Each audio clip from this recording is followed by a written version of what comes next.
contact with inhabitants of other worlds. In my Father's house.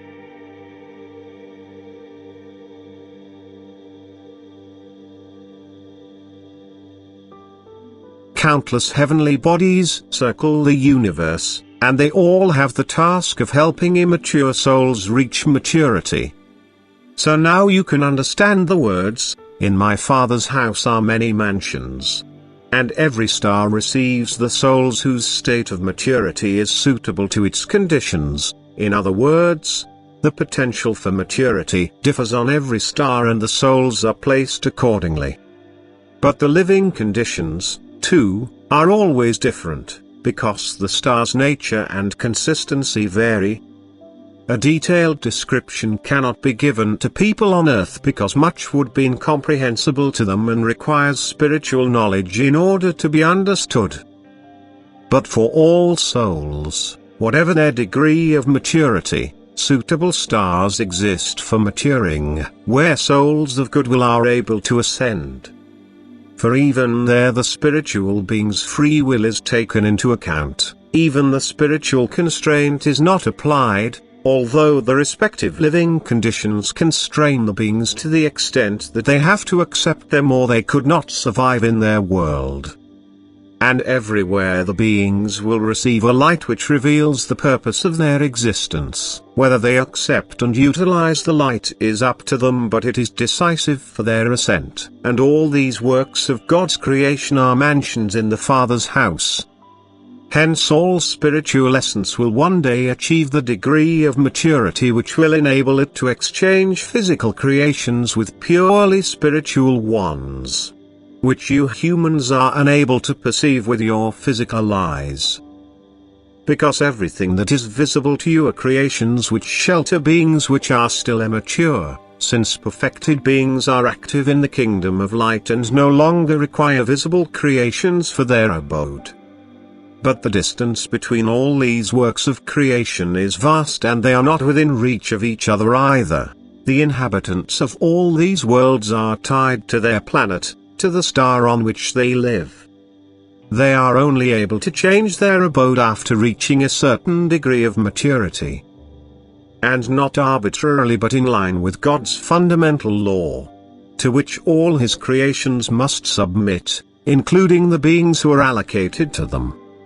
It is therefore foolish to assume that the inhabitants of these worlds could arbitrarily depart from them and approach other worlds without fearing their own destruction. Because the living conditions are different on all stars and these cannot be excluded arbitrarily. However, during the last days even such plans are being worked on. God's opponent takes advantage of people's gullibility by feigning that they can have contact with inhabitants of other worlds and that these, for apparently good reasons, also want to make contact with the inhabitants of Earth. He intends to undermine the belief in an end of the old Earth and thereby prevent people from preparing themselves for this end. But people should be informed that Earth is a planet on its own which has no connection with other worlds, and that any connection with other worlds can only be spiritually established. Hence the human being is, in fact, able to make contact with inhabitants of advanced worlds, with the kingdom of light, by way of good and appealing thoughts for help at times of spiritual hardship, which will then be given to him spiritually, but that it is not advisable for him to call on beings on other stars whose spiritual degree of maturity and their ability to offer spiritual help is unknown to him. Physical help is definitely out of the question, as God's adversary would like people to believe that these beings could exert their influence on the inhabitants of Earth before a final destruction. Only God can provide the right kind of help when the time arrives which is feared by you humans. And if you believe it, he will grant this help to everyone who asks for it. And he truly has enough angels who exclusively comply with and implement his will, and they will also take care of people when the hour comes.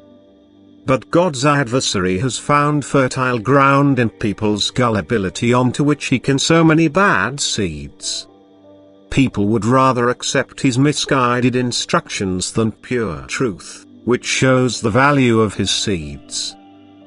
Because error is always accepted over truth, the human being will always seek to gain advantage from error and reject the truth, which does not promise him many profits. The end is near, and it will come without fail. Every teaching is wrong which questions an end or provides people with a way out that does not correspond with God's will. For God himself will lead everyone out of danger who entrusts himself to him, who takes refuge with him, who belongs to his own, who need not fear an end. Amen.